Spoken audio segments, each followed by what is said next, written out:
I had just paid off my car 2 months before my brother called. "Jess, I'm in a really bad spot," he said, voice low, trembling. I wouldn't ask if I wasn't desperate. Ryan was always the golden boy in the family. The smart one. The charming one. The one who somehow slipped through every net life cast at him. I was the cautious sister. Budgeting apps, emergency savings, stable job, no drama. We were opposites. But we were close, or so I thought. He said he owed someone money. A business deal gone sideways. I asked him how much. He hesitated. Then, $12,000. It felt like a gut punch. I didn't have that kind of money just lying around. I had savings, yes, but not 12 grand. And I wasn't about to drain everything I had. That's when the idea came. My car, it was a used 2018 Honda Civic, in great condition. I had just paid the final installment and the title was in my name. I loved that car. It felt like my reward for years of hard work. But Ryan was blood, and he sounded scared. "I'll pay you back in 2 months, Max," he promised, with interest. I'm just in a hole. My gut told me to pause. My head screamed, "Don't do it." But then I remembered all the times Ryan had covered for me when we were kids, helped me sneak out to parties, defended me from our parents when I messed up. Maybe this was how I returned the favor. So I listed the car. It sold in 3 days. The buyer handed me $11,800 in cash, a little less than I hoped for, but I was in a hurry. I handed every dollar to Ryan in an envelope. He hugged me so tight, I thought he might cry. "I won't forget this," he whispered. "You saved me." I watched him walk down the sidewalk, envelope in hand. That was the last time I saw him. For days, I didn't worry. I told myself he was laying low, figuring things out. But then he stopped answering texts. My calls went to voicemail. His social media? Deleted. He didn't show up at Mom's birthday dinner. No one had heard from him. Not even our parents. Panic set in. I started retracing everything. Was he in danger? Was he lying? Did something happen or worse? Did he just take the money and run? 2 weeks passed. I still hadn't heard from Ryan. I tried not to panic, but the silence was deafening. He was always online. He'd always post stories of his gym workouts, random memes, songs he liked. But now, nothing. Radio silence. I called his phone again, straight to voicemail. I messaged his closest friend, Mason. "Hey, have you seen Ryan?" Mason replied a few minutes later. "Not since that poker night a few weeks back." "Why?" "Poker night." That didn't sound like someone who was broke and desperate. That didn't sound like someone whose life was in danger. I didn't want to believe it. But something was wrong. I decided to call Mom. "Have you heard from Ryan?" I asked, trying to sound casual. "No," she said quickly. "I've been worried too. He missed dinner, didn't even text me back. He borrowed money from me," I admitted. "A lot of money." "How much is a lot?" I hesitated. 12,000. She went quiet. Then she sighed. "Oh, Jessica? What?" I didn't want to say anything, but he borrowed 5 grand from your father last month. I felt my stomach drop. That was it. The confirmation. He wasn't in trouble. He was playing us. Mom started crying quietly. Why would he do this to us? "I don't know," I whispered, "but I'm going to find him." I took a day off work and went through everything. His Instagram tags, Venmo history, even old texts to look for names of friends. I reached out to anyone I could think of. Most of them said the same thing. "He's been acting weird lately. He said he might move out of state." Last time I saw him, he mentioned crypto. Of course. I checked his Reddit account. It was still active. He'd been posting in crypto forums, asking about risky investments, flipping coins, next Dogecoin type stuff. And then I saw it. A post, 2 days before I gave him the money. Thinking of liquidating assets to make a big play. It's all or nothing. My chest tightened. He used me. He sold me a sob story, and I bought it, car and all. By the end of the day, I had no leads, no answers, just a growing, hollow feeling in my chest. At night, I couldn't sleep. I kept replaying the last hug, the way he said, "You saved me." Saved him from what? Now, I was the one who needed saving. I had no car. I'd emptied my emergency fund. And worst of all, I couldn't even hate him fully because part of me still hoped he was okay. Still hoped it wasn't all a lie. 3 more weeks passed. By now, I had accepted the truth. Ryan wasn't coming back. Not voluntarily, at least.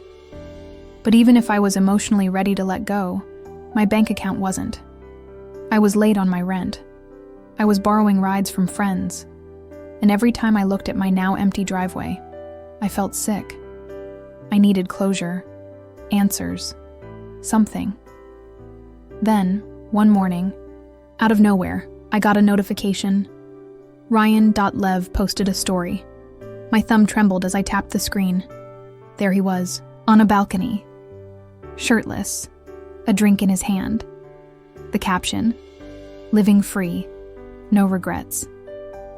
The background looked tropical, palm trees, clear skies, ocean. Definitely not anywhere near our city. I couldn't believe it. I screenshotted it.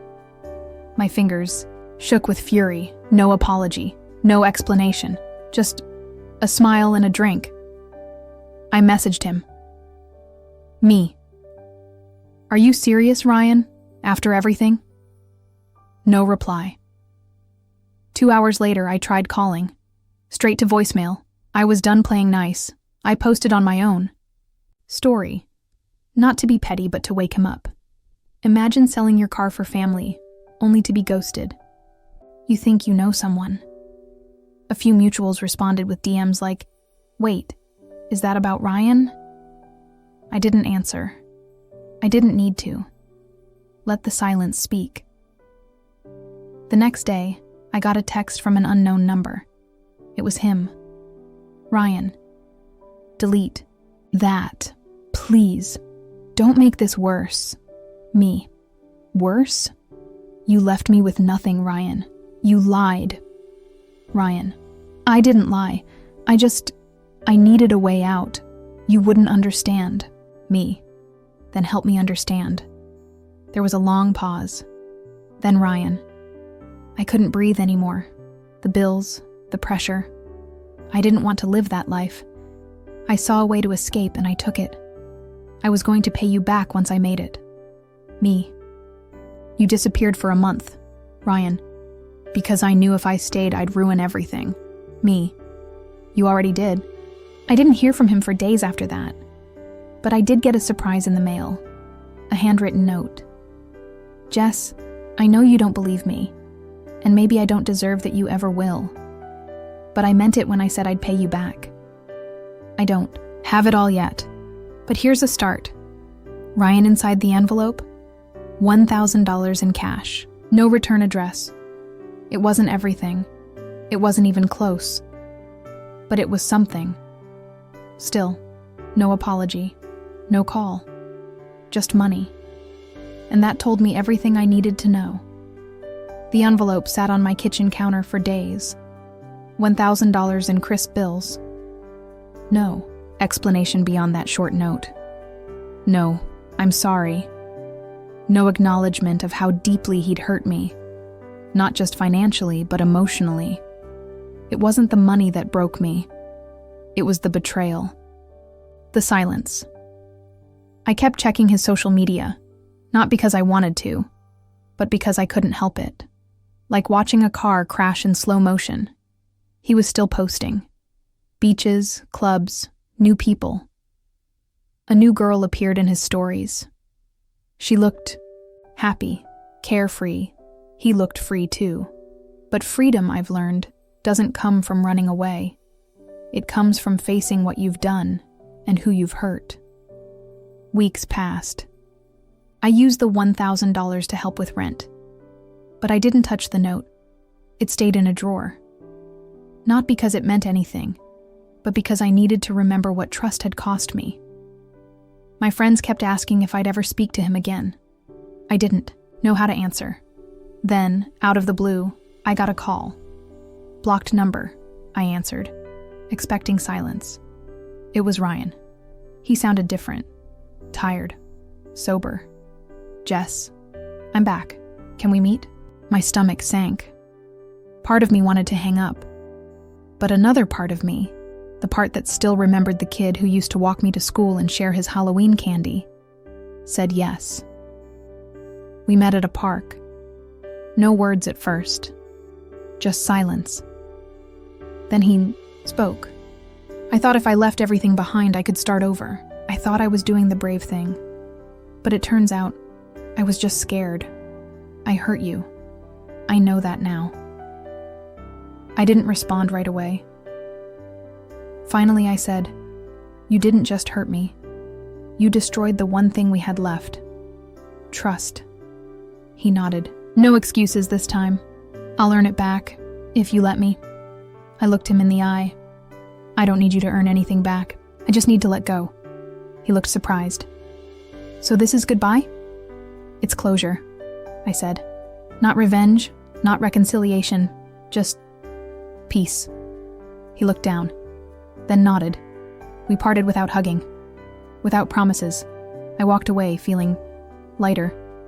The betrayal still stung. The car was still gone, but I had something more valuable than a vehicle or even an apology. I had clarity and peace. Final reflection. Never sacrifice everything for someone who wouldn't sacrifice anything for you. Love can make us generous, but it shouldn't make us blind. I may have lost a car, but I found something better. My voice, my boundaries,